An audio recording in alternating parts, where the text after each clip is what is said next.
Number chapter 4 Duty of the Kohathi clan. Then the Lord said to Moses and Aaron, record the name of the member of the clan and the family of Kohath, the division of the tribe of Levi. List all the men between the age of 30 and 50 who are eligible to serve in the tabernacle. The duty of the Kohathis at the tabernacle will relate to the most sacred object. When the camp moved, Aaron and his son must enter the tabernacle first to take down the inner curtain and cover the ark of the covenant with.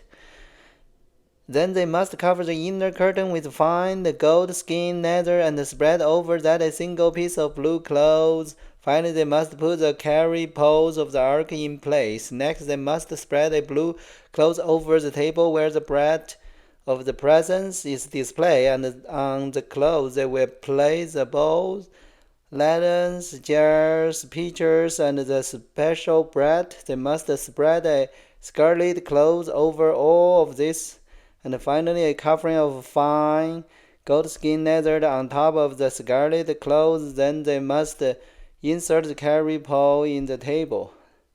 Next, they must cover the lampstand with a blue cloth, along with its lamps, laver, trail, and special jar of the olive oil. Then they must cover the lampstand and its accessory with fine goatskin leather and place the batter on a carried frame. Next, they must spread a blue cloth over the gold incense altar and cover this cloth with fine goatskin leather. Then they must attach the carried pole to the altar. They must take all the remaining furnishing of the sanctuary and wrap them in a blue cloth, cover them with fine goatskin leather, and place them on the carrying frame. They must remove the ash from the altar for sacrifice and cover the altar with the purple cloth.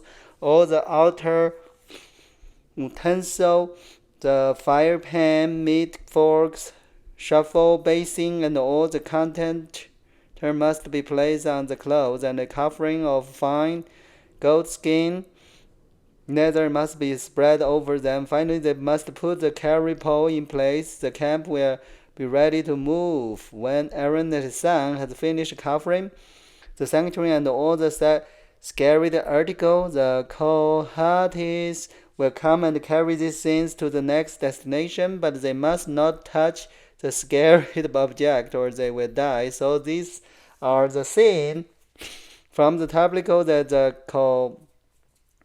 Kohathis must carry. Eleazar, son of Aaron, and the priest will be responsible for the oil of the lampstand, the fragrance incense, the dairy grain offering, and the anointing oil. In fact, Eleazar will be responsible for the entire tabernacle and everything in it, including the sanctuary and its furnishing. Then the Lord said to Moses and Aaron, do not let the Kohathis clan be destroyed from among the Levites. This is what you must do, so they will live and not die when they approach the most sacred object. Aaron and his son must always go in with them and assign a specific duty or load to each person. Kohathis must never enter the sanctuary to look at the sacred object for even a moment, or they will die. Duty of the Gershonites clan. And the Lord said to Moses, record the name of the member of the clan and the family of the Gershon division of the tribe of Levi. List all the men between the age of 30 and 50 who are eligible to serve the tabernacle. This Gershonite clan will be responsible for general service and carry the load. They must carry the curtain of the tabernacle itself with its covering, the outer covering of fine goatskin leather, and the curtain for the tabernacle entrance. They are also to carry the curtain for the courtyard wall that surround the tabernacle and the altar, the curtain across the courtyard entrance, the rope, and all the equipment related to their use. The Gershonites are responsible all the time. Aaron and his son will direct the Gershonites regarding all their duties, whether it involved moving the equipment or doing other work. They must assign the Gershonite responsible for the load they are to carry. So these are the duties assigned to the Gershonite clan. At the tabernacle, they will be directly responsible to Ishmael, son of Aaron, the priest. The duty of the Merarite clan. Now record the name of the member of the clan, the family of the Merarite division of the tribe of Levi. These all the people, men between the age of 30 and 50 who are eligible to serve in the tabernacle. Their only duty at the tabernacle will be carry the load. They will carry the frame of the tabernacle, the crossbar, the post and the bases, or the post for the courtyard, well with the pace pack and the rope and all the accessory and everything else related to their use. Assign the various note to each man by name. So these are the duty of the Merarite clan at the tabernacle. They are directly responsible to the Yammer, son of Aaron the priest. Summary of the registration. So Mary and Moses, Aaron, and other leader of the community list and member of the Kohathis division by their clan and family. The list including all the men between 30 and 50 of age who are eligible for serving in the tabernacle, and the total number came to 2,750. So this was the total of all those from the Kohathi clan who are eligible to serve at the tabernacle. Moses and Aaron listed them, just as the Lord had commanded through Moses. The Gershonite division was also listed by its clan and family. The list including all the men between 30 and 50 years of age who are eligible for service in the tabernacle, and the total number came to 2,630. So this was the total of all those from the Gershonite clan who were eligible to serve at the tabernacle. Moses and Aaron listed them just as the Lord had commanded. The Merarite division were also listed by the clan and the family. The list including all men between 30 and 50 years old of age were eligible for service in the tabernacle, and the total number came to 3,200. So this was the total of all those from the Merarite clan who were eligible for service. Miriam and Aaron listed them just as the Lord had commanded through Moses. So Moses, Aaron, the leader of the Israel, list all the Levites by their clan, the family, all the men between 30 and 50 of age who are eligible for service to the tabernacle, and for the transportation men numbers 8,580 when their names were recorded. As the Lord had commanded through Moses, each man were assigned his stock and told what to carry, and so the registration was complete just as the Lord had commanded Moses. Chapter 5. Purity in Israel's camp. The Lord gave this instruction to Moses. Command the people of Israel to remove from the camp anyone who had a skin disease or a discharge, or who had become ceremonially unclean by touching a dead person. This command applied to men and women alike. Remove them so they will not defile the camp in which I lived among them. So the Israelites did as the Lord had commanded Moses, and removed such people from the camp. Then the Lord said to Moses, give the following instruction to the people of Israel. If any of people, men or women, betray the Lord by doing wrong to another person, they are guilty. They must confess their sin and make full restitution for what they have done, adding an additional 20% and returning it to the person who was wronged. But if the person who was wronged is dead, and then there were no near relative to whom restitution can be made, the payment belongs to the Lord and must be given to the priest. Those who are guilty must also bring a ram as a sacrifice, and they will be purified and make right with the Lord. All the sacrificial offering that the Israelites bring to a priest will belong to him. Each priest may keep all the sacrificial donations that he receives. Protecting marital faithfulness. And the Lord said to Moses, give the following instruction to the people of Israel. Suppose a man's wife goes astray, and she is unfaithful to her husband and has sex with another man, but neither her husband nor anyone else know about it.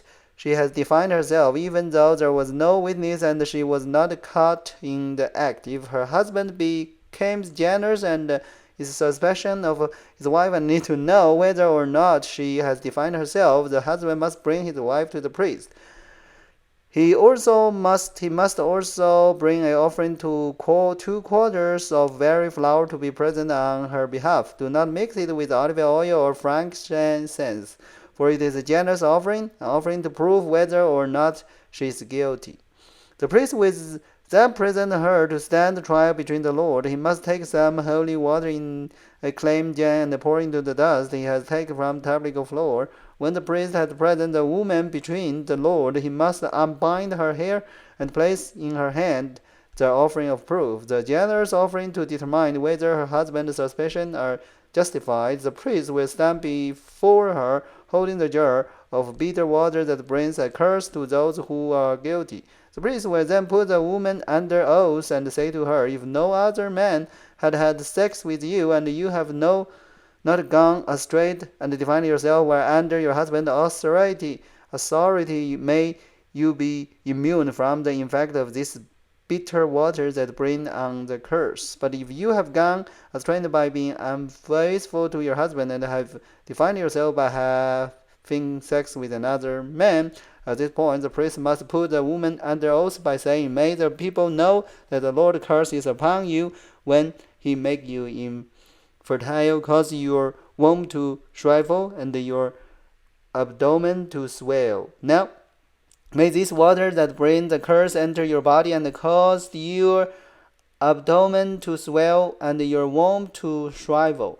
And then the woman will be required to say, yes, let it be so. And the priest will write this curse on the piece of leather and wash them off into the bitter water.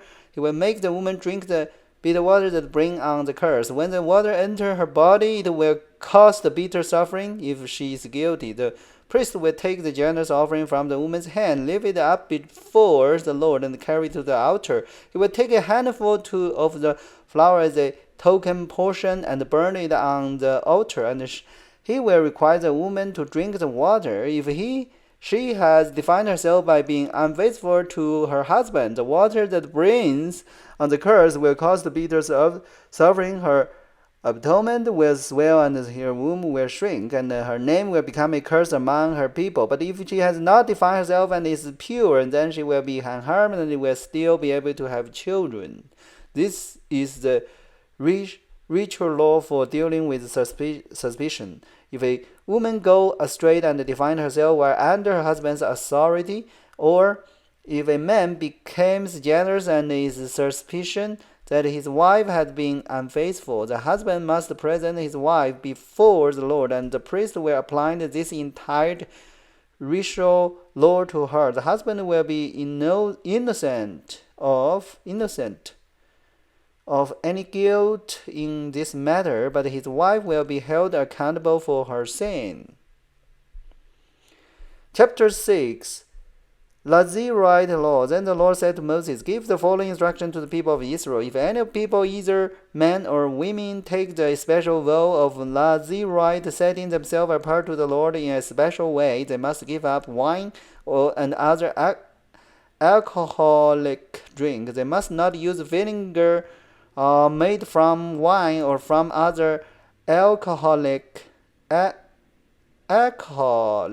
drink. They must not drink fresh grape juice, and they must not eat grapes or raisins. As long as they are bound by the Levite vow, they are not allowed to eat or drink anything that comes from a grapevine, not even the grape seed or skin. They must never cut their hair throughout the time of the vow, for they are holy and set apart to the Lord. Until the time of the vow has been fulfilled, they must let their hair grow long, and they must not go near a dead body during the entire period of their vow to the Lord. Even if the dead person is their own father, mother, brother, or sister, they must not define themselves, for the hair on their head is the symbol of their separation to God. This requirement applies as long as they are set apart to the Lord. If someone falls dead beside them, and the hair they had dedicated will be defined, they must wait for 7 days and then shave their head. Then they will be cleansed from the defilement. On the 8th day, they must bring 2 turtle dove or young pigeon to the priest at the entrance of the tabernacle. The priest will offer one of the bird for a sin offering and the other for a burnt offering. In this way, he will purify them from the guilt they incurred through contact with the dead body. Then they must reaffirm their commitment and let the hair begin to grow again. The day of their vow that were complete before the defilement no longer count. They must rededicate themselves to the Lord as a Nazirite for the full term of the vow, and each must bring a 1-year-old male lamb for a guilt offering. This is the usual law for Lazarite. At the conclusion of the time of separate as Lazarite, they must each go to the entrance of the tabernacle and offer the sacrifice to the Lord.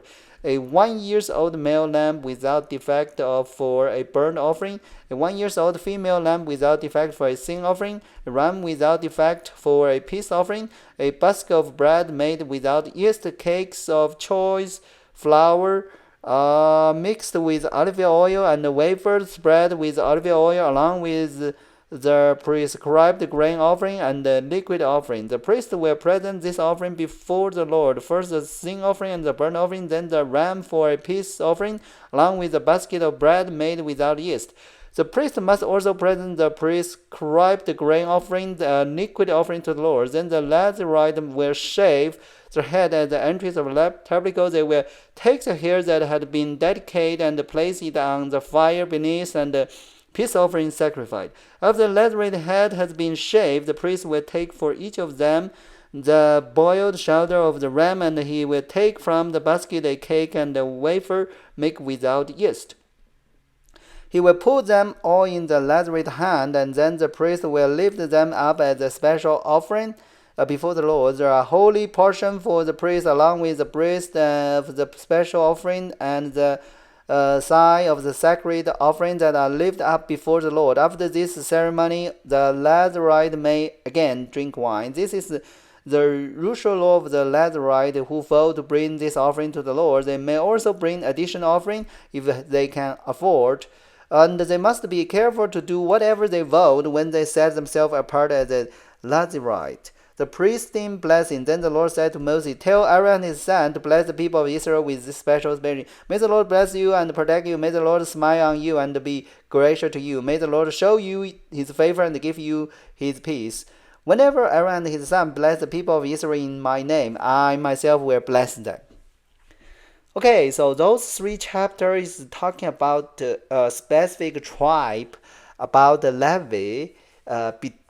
There's a 3 part of people to doing the different duty about the tabernacle, and also is talking about the sin offering, burnt offering, and the guilty offering, even is generous offering. Those regulations for Israel people. Okay, so that is today's Bible's learning. Hope everybody like it. God bless you, everyone. Let's see you tomorrow.